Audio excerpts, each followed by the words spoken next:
jas merah, jangan sekali-kali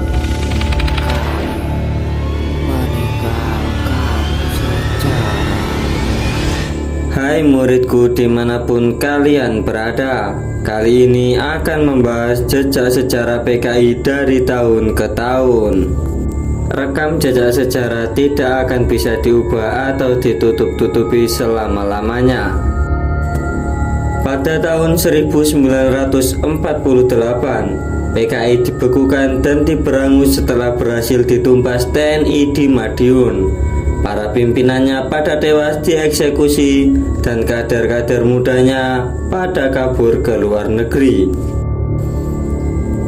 Pada tahun 1950, Aidit dan para kader muda PKI pada pulang dari pelariannya di luar negeri. Aidit sowan ke rumah Soekarno dan diterima dengan baik. Tapi Aidit dan para kader kembali melakukan konsolidasi. Pada tahun 1952, Soekarno menerima pimpinan-pimpinan PKI di Istana Negara. Peraturan hukum pelarangan PKI diperintahkan untuk dicabut. Pihak TNI dan ulama bereaksi keras. Pangdam Palembang Kolonel Berlian, Pangdam Kalimantan, dan beberapa pimpinan TNI yang lain menolak keras. Para ulama menyelenggarakan Kongres Ulama di Palembang, mengeluarkan fatwa haram untuk PKI. Fatwa tersebut dinyatakan sebagai tindakan kontra revolusi dan dimentahkan oleh pemerintahan Soekarno. Pada tahun 1955, PKI ikut pemilu pertama di Republik Indonesia.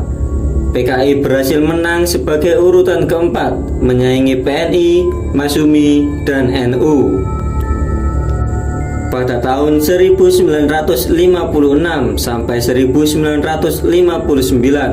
Bung Hatta mundur dari wakil presiden karena ketidaksetujuannya atas kebobrokan pemerintahan dan komunis yang sangat merajalela.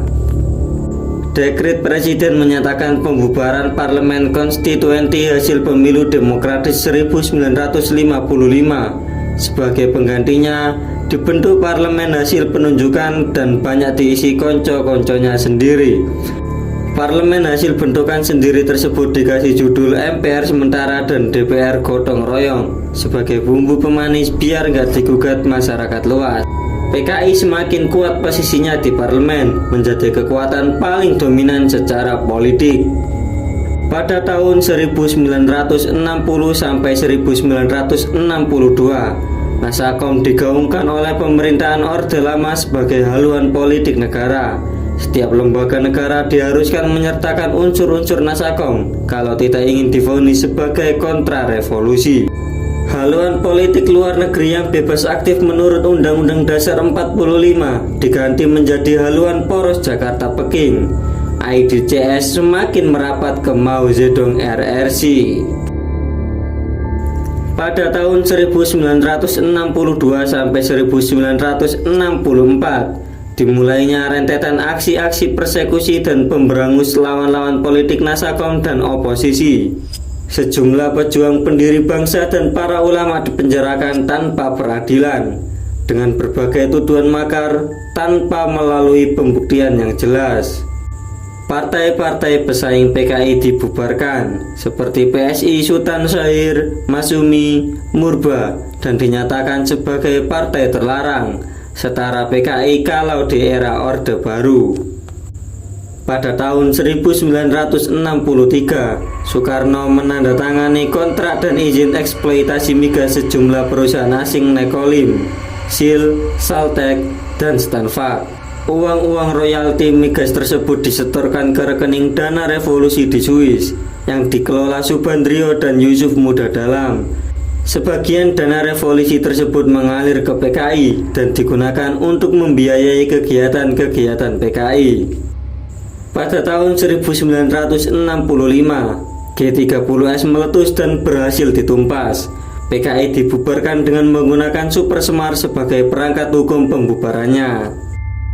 Rekening dana revolusi diblokir dengan surat yang dikirimkan ke perusahaan-perusahaan migas asing tersebut. diminta untuk menstop setoran royalti migas ke rekening dana revolusi Orde Lama.